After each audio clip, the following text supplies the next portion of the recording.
अस्सलाम वालेकुम दोस्तों, मैं हूं अय्याज शुजा। मेरे फेसबुक पेज और यूट्यूब चैनल पर खुश आमदीद। दोस्तों, 4 रोज गुजर चुके, लंदन से नए आर्मी चीफ की तैनाती नहीं हो सकी। ये पहली खबर है। तैनाती हो गई, नाम पर इतफाक भी हो गया, मुंह भी चूम लिया गया और घुटनों को हाथ लगाकर वजीर आजम पाकिस्तान की तरफ रवाना भी हो गए, लेकिन फिर उन्हें वापस बुला लिया गया। ये पहली खबर है कि अगर एक सीनियर जर्नैल की ही, सबसे सीनियर जर्नैल की ही तैनाती होनी है तो 5 दिन तक का तवक्कुफ क्यों? और इसकी तैनाती सिर्फ और सिर्फ नवाज शरीफ, शहबाज शरीफ, मरियम नवाज और सलमान शहबाज के दरमियान ही क्यों? इसके बाद एक और बड़ी अहम खबर है कि कल आर्मी चीफ कमर जावेद बाजवा, सदर पाकिस्तान डॉक्टर आरिफ अलवी और इमरान खान की लाहौर में मुलाकात हुई। इस मुलाकात की खबर रोजनामा डॉन, पाकिस्तान का सबसे मौक्कर इंग्लिश जरीदा, दे रहा है। ये किसी यूट्यूब चैनल पे नहीं, ये किसी के फेसबुक स्टेटस पे नहीं है, ये किसी छोटे से चैनल की खबर नहीं है जिसको आप नज़रअंदाज कर दें। ये रोजनामा डॉन, डेली डॉन की खबर है, जहां पर हर खबर को बड़ा छान फटक कर और बाकायदा तहकीक कर कर शाया किया जाता है। रोजनामा डॉन क्या खबर दे रहा है वो मैं आपको बता दूं, पढ़ भी आप लेंगे। उनका कहना है कि कल मुल्तान गैरिजन में अलविदाई मुलाकात करके जब आर्मी चीफ वापस रवाना हुए तो वो लाहौर रुके, जबकि इसी वक्त सदर पाकिस्तान डॉक्टर आरिफ अलवी भी लाहौर में मौजूद थे। और मेरी पहली वीडियो में मैं आपको बता चुका हूं कि कल उनकी इमरान खान से बड़ी अहम मुलाकात हुई, जिसमें उन्होंने अस्करी क़यादत का उनको पैगाम भी पहुंचाया था। लेकिन उसके साथ अचानक डॉन में ये खबर दी है कि अफवाहों का बाजार लाहौर में गर्म हुआ कि इमरान खान के साथ आर्मी चीफ सदर पाकिस्तान के साथ मुलाकात कर रहे हैं। और डॉन अखबार ने जब ये खबर की तस्दीक या तरदीद के लिए पीटीआई से रब्ता किया, पीटीआई की आला क़यादत से रब्ता किया, तो पीटीआई की आला क़यादत ने इसकी तरदीद नहीं की। ये वो खबर है जिसमें हम बात करना चाहते हैं, लेकिन उससे पहले सबसे बड़ी खबर यह है कि क्यों जब एक ख़ास मीडिया पर्सनस के ज़रिए जो मुस्लिम लीग नून के मौक़िफ़ को आगे बढ़ाते हैं, उनकी जानिब से पहले पूरा माहौल बनाया गया कि नवाज शरीफ और शहबाज शरीफ में इत्तफाक हो चुका है कि मेरिट पर सबसे सीनियर जर्नैल को तैनात किया जाएगा। ये सिर्फ़ और सिर्फ 5 से 10 मिनट की बात है। आप सीनियरिटी लिस्ट को सामने रखें। हालांकि वो अब काफ़ी पाकिस्तानियों की भी अजबर याद है, तो मैं ये मानने को तैयार नहीं कि वज़ीर आज़म पाकिस्तान को ये याद नहीं, या अगली वज़ीर आज़म बनने की का ख्वाब देखने वाली मरियम नवाज़ को भी ये याद नहीं, या 3 बार इस मुल्क के वज़ीर आज़म रहने वाले नवाज शरीफ जिन्होंने 5 आर्मी चीफ तैनात किए हैं, उनको भी ये लिस्ट याद नहीं। चलें, ये इन तीनों को ये फहरिस्त याद नहीं, हम ऐसे ही उम्र का तकाजा है, हम सोच लेते हैं। तो फिर ये वज़ीर आज़म के मिलिट्री सेक्रेटरी के लिए सिर्फ 5 मिनट का काम है कि वो ये फहरिस्त वज़ीर आज़म के आगे रखें और वो इस पर अपने बड़े भाई मियाँ नवाज शरीफ से बात करें और इस पर जो सबसे सीनियर तरीन जर्नैल है उसके नाम का नोटिफिकेशन जारी कर दिया जाए। 4 दिन तक फैमिली गैदरिंग के नाम पर इस पर गौर खौज होता रहा कि किसको आर्मी चीफ लगाया जाए। मेरी इतलात के मुताबिक इस दौरान उनको पाकिस्तान से भी पैगामात जाते रहे, जिसकी वजह से ये कन्वर्सेशन, ये मीटिंग, या आप समझ लें कि ये मुशावरत लंबी होती रही। मेरे ज़राए के मुताबिक शहबाज शरीफ पहले दिन से ही अपने बड़े भाई को मनाने की कोशिश कर रहे हैं कि किसी तरह जनरल कमर जावेद बाजवा को एक्सटेंशन दे दी जाए।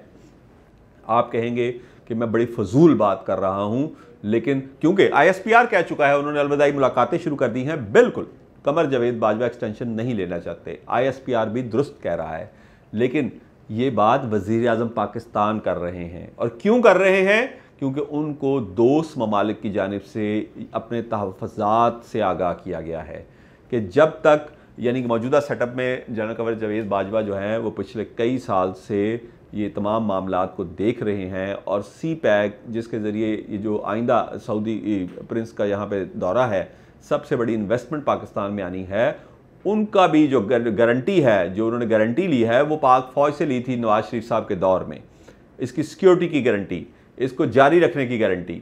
तो इन्हीं दोस्त ममालिक की जानिब से वज़ीर आज़म पर इस वक्त प्रेशर जारी है कि कमर जावेद बाजवा साहब को एक्सटेंशन दी जाए। लेकिन मियां नवाज शरीफ इसको मानने को तैयार नहीं है और उन्होंने अपने छोटे भाई को फिर समझाया कि मेरा तजुर्बा कहता है कि जब हम इनको एक्सटेंशन देंगे तो ये हमारे लिए काम नहीं करेंगे, बल्कि इन्होंने काम फिर भी फ़ौज के लिए करना है, तो फिर हम क्यों इनको एक्सटेंशन दें, क्यों हम इतना मुतनाज़ा फ़ैसला करें। तो ये वो मुलाकात थी जिसमें ये बात उनकी आपस में हो रही थी। इसके साथ एक बड़ी ही खौफनाक डेवलपमेंट मैंने ये सुनी, मैंने वो खुद ये प्रोग्राम सुना नजम सेठी साहब का, और मैं उस वक्त इस पर गौर नहीं कर सका, लेकिन अब मैंने दोबारा जब देखा तो मैंने सुना कि जी उन्होंने जो हफ्ते पिछले कुछ चंद दिन पहले एक बड़ा अहम इजलास जो पिंडी में हुआ था उसके हवाले से दावा किया था कि पाक फ़ौज के जो 90% कोर कमांडर्स हैं उन्होंने मार्शल लॉ की मुखालफत कर दी है। उस वक्त मैं इस खबर को दूसरे एंगल से नहीं देख सका कि क्या 10% ने इसकी हमायत की थी, क्या उन्होंने इसके हक़ में बयान दिया था। ये बड़ा मुतनाज़ा दावा है जो नजम सेठी साहब कर रहे हैं, और यकीनन इसका ISPR को भी नोटिस लेना चाहिए और उनसे बात करनी चाहिए कि आपने किस कैपेसिटी में, जबकि मैंने ISPR की जो प्रेस रिलीज़ पढ़ी है उसमें इस तरह की किसी बात का कोई जिक्र नहीं था। ISPR ने बड़ी वाज़िया प्रेस रिलीज़ जारी की थी और उसमें इस तरह का कोई बात नहीं थी। अब बात करेंगे इमरान खान के लॉन्ग मार्च की। लॉन्ग मार्च इमरान खान का जो पिंडी प्लान है, पिंडी प्लान आपको याद है ये नजम सेठी साहब की इख्तरा है कि एक पिंडी प्लान तैयार हो रहा है, और उन्होंने ये 3 माह पहले ये प्लान अनलीश किया था, यानी कि आवाम के सामने लेके आए थे। आज मैं आपके सामने इमरान खान का पिंडी प्लान पेश करने जा रहा हूं कि इस पिंडी प्लान के मुकाबले में बिल्कुल मुतवाज़ी इमरान खान ने भी अपना पिंडी प्लान तैयार किया है।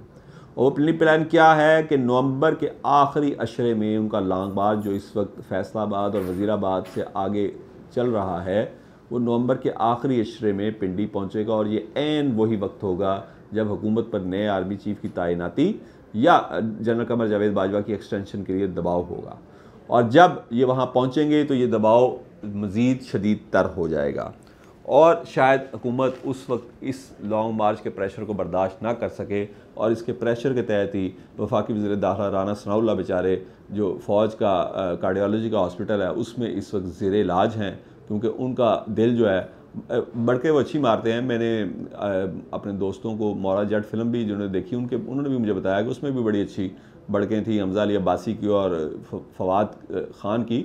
लेकिन ये बड़कों से होना कुछ नहीं है, क्योंकि लॉन्ग मार्च जिस तरह जारी है इमरान खान के ज़ख्मी होने के बाद भी, उससे साफ ज़ाहिर है कि जिस दिन ज़ख्मी इमरान खान इसको ज्वाइन करेंगे तो क्या सितम ढाएंगे, अवाम का एक जम्मे गफ़ीर होगा जो वहाँ पे होगा और हुकूमत होगी। तो इसलिए ये बड़ा ख़तरनाक लम्हा होगा जब उनका पिंडी प्लान के मुताबिक ये वहाँ पे पहुँचेगा। अब मैं डॉन की ख़बर की तरफ आता हूँ कि इस खबर के हवाले से अब तक डॉन ने ये खबर शाया की है, किसी ने तरदीद नहीं की।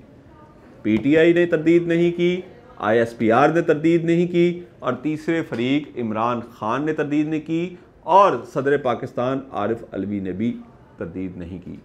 तो इससे ज़ाहिर होता है कि इस तरह की कोई मुलाकात हुई है, और ये बड़ी अहम मुलाकात है मौजूदा हालात में, और लम्हा फ़िक्रिया है इस वक्त वज़ीर आज़म शहबाज शरीफ के लिए, जो पिछले 5 दिन से लंदन में अपने बड़े भाई की मिन्नतें कर रहे हैं। और उनके लिए लम्हा फ़िक्रिया ये है कि आर्मी चीफ मुलाकात कर रहे हैं इमरान खान के साथ, जो नए इंतखाबात की तारीख़ चाहते हैं, फ़ौरी इंतखाबात की तारीख़ चाहते हैं। तो इससे आप अंदाज़ा लगा सकते हैं कि अपने मकासद में कामयाब कौन हो रहा है और किसके पाँव के तले से ज़मीन आहिस्ता आहिस्ता सिरक रही है। मुझे इजाज़त दें, अपना अपने दोस्तों और रिश्तेदारों का ख्याल रखिएगा। इस ज़िम्मन में जो भी खबरें होंगी आप तक पहुँचाता रहूँगा। अल्लाह हाफ़िज़।